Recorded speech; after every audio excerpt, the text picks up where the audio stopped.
اور 17 رمضان کو دوسرا واقعہ ہوا ہے، اللہ کے محبوب کی سب سے محبوب بیوی حضرت عائشہ کا انتقال ہوا۔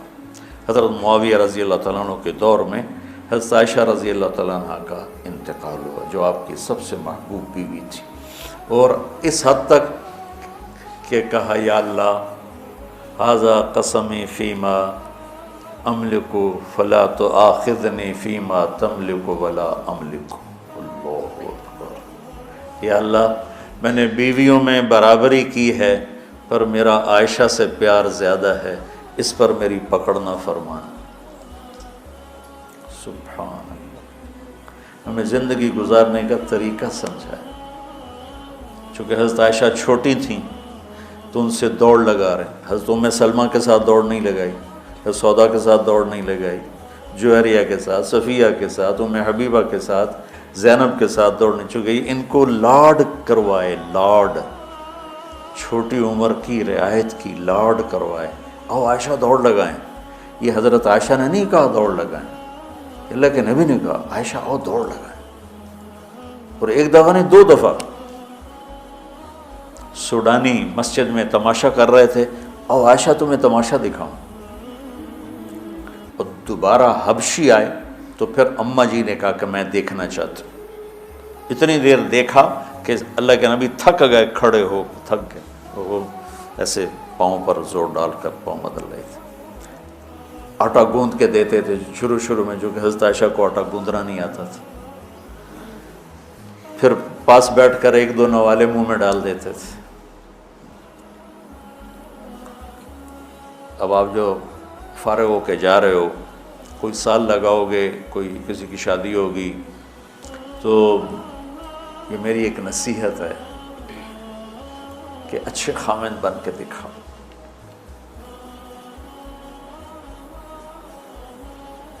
اور اچھا خامند وہ ہوتا ہے جو اچھے اخلاق والا۔ ابھی آپ چھٹیوں میں جا رہے ہیں گھر، تو اپنے والدین کی خدمت، بہن بھائیوں کی خدمت۔ وہ تبلیغ میں ایک اصطلاح چلتی تھی، عبادت سے جنت ملتی ہے، خدمت سے خدا ملتا ہے، یہ کہا کرتے تھے خدمت کی۔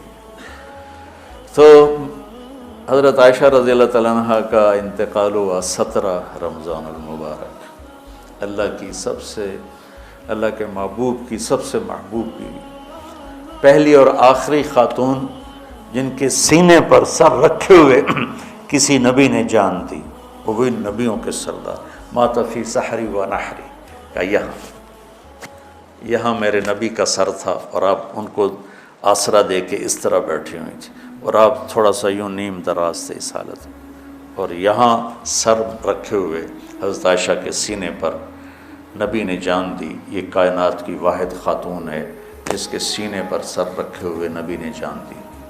اور آپ فرماتی ہیں آخری چیز جو میرے نبی کے منہ میں گئی میرا لعاب تھا، کہ میرے بھائی عبد الرحمن آئے، ان کے ہاتھ میں مسواک تھی، تو اللہ کے نبی کی نظر یوں پڑ ایسے ٹک گئی مسواک پر، تو میں نے اندازہ لگا لیا یا رسول اللہ مسواک کرنی تھا، کہ میں نے اپنے بھائی سے لے کر چبائی تو میرا لعاب اسے لگا، وہ میں نے آپ کے منہ میں پھیری یا آپ نے خود پھیری، تو فرمایا وہ آخری چیز جو میرے نبی کے منہ میں گئی وہ میرا لعاب دہن تھا۔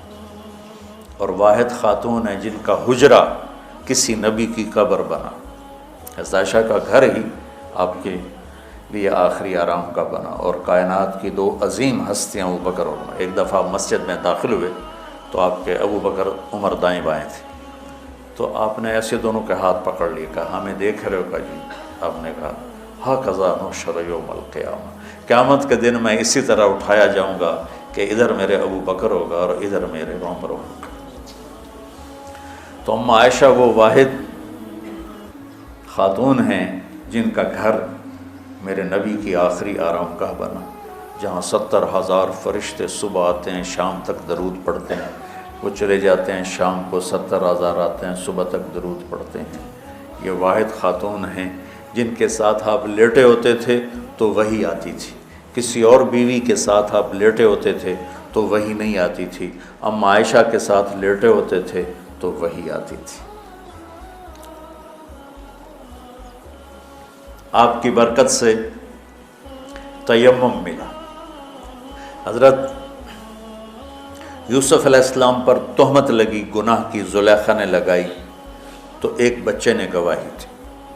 حضرت مریم پر قوم نے تہمت لگائی تو بیٹے نے گواہی دی، اور حضرت عائشہ پہ تہمت لگی تو میرے اللہ نے خود گواہی دی۔ کتنا بڑا فرق ہے۔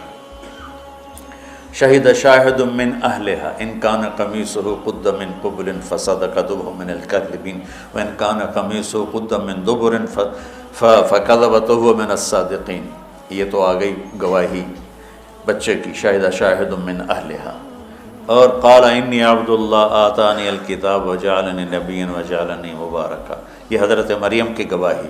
اور حضرت عائشہ کی ان الذین جاءوا بالعفک عصبۃ منکم لا تحسبوا شر لکم بل هو خیر لکم لکل امرئ منهم ما اکتسب من الاثم والذی تولى کبرہ فلہ عذاب عظیم۔ اللہ تعالیٰ علامہ زمخشری اپنی تفسیر میں فرماتے ہیں کہ پورے قرآن میں اللہ کہیں اتنا غضبناک ہو کر نہیں بولا جتنا ان آیات میں غضبناک ہو کے بولا ہے، جس میں اما عائشہ کی پاک دامنی کو اللہ نے بیان کی۔ اللہ کے نبی ایک مہینہ وحی نہیں آئی، پورے مدینے میں آگ لگ گئی۔ وحی کیوں نہیں آئی تو اللہ ہی جانتا ہے کیوں نہیں آئی۔ ایک بات سمجھ میں آتی ہے، زبان کے زہر کو سمجھانے کے لیے کہ زبان کا غلط استعمال کس طرح گھروں کو آگ لگا دیتا ہے، ہمیں سبق دینے کے لیے کہ زبان پہ قابو رکھیں۔ اس حد تک حالات پہنچ گئے کہ میرے نبی گئے حضرت عائشہ کے پاس، عائشہ اگر تجھ سے گناہ ہو گیا ہے تو معافی مانگ لے، اللہ معاف کر دے گا۔ اس حد تک ذہن پر اثر ہوا باتوں کا کہ عائشہ اگر تجھ سے کوئی گناہ ہوا ہے تو توبہ کر لے، اللہ معاف کر دے گا، اور اگر نہیں کیا ہے تو اللہ تیری پاک دامنی بیان کرے گا۔ تو عائشہ فرماتی ہیں 24 گھنٹے ہو گئے تھے، نہ کھایا تھا، نہ پیا تھا، نہ سوئی تھی، صرف رو رہی تھی۔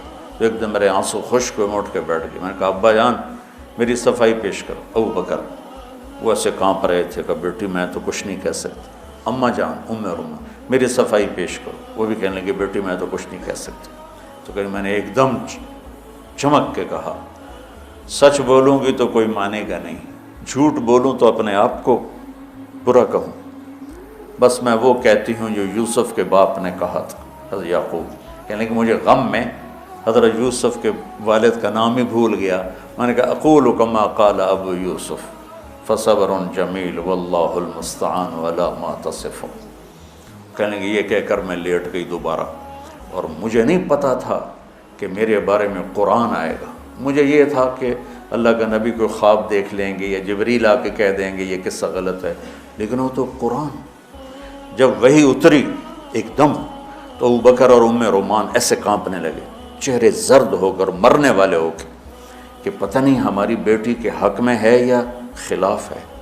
جب وہی ختم ہوئی تو میرے نبی مسکرائے زور سے، کہا عائشہ مبارک ہو، اللہ تیری گواہی دینے خود آ گئی۔ تو ام رومان کہنے لگی عائشہ اٹھو، اللہ کے نبی کا شکر ادا کرو۔ کہ نہیں، میں اس کا شکر ادا کروں گی جس نے میری گواہی دی۔ تو 17 رمضان حضرت عائشہ کی کا انتقال کا دن ہے۔ تو آج میں نے اپنے اوپر جبر کر کے بول لیا ہے 50 منٹ، اب دعا کرنا مجھے سر درد نہ ہو۔ اور 21 کی رات ہے، سبق پڑھتے پڑھتے میرے لیے آپ سب بچے دعا کر دیں۔